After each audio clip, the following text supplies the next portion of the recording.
शरण्यानि नामपि चेतांसि देवी भगवती हि सा बलादाकृष्य मोहाय महामाया प्रयच्छति दुर्गे स्मृता हरसि भीतिमशेषजन्तोः स्वस्थैः स्मृता मतिमतीव शुभाम् ददासि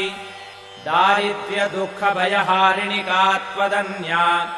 सर्वोपकारकरणाय सदार्द्रचित्ता सर्वमङ्गलमाङ्गल्ये शिवे सर्वार्थसाधिके शरण्ये त्र्यम्बके गौरि नारायणि नमोऽस्तु ते शरणागतदीनार्तपरित्राणपरायणे सर्वस्यार्तिहरे देवि नारायणि नमोऽस्तु ते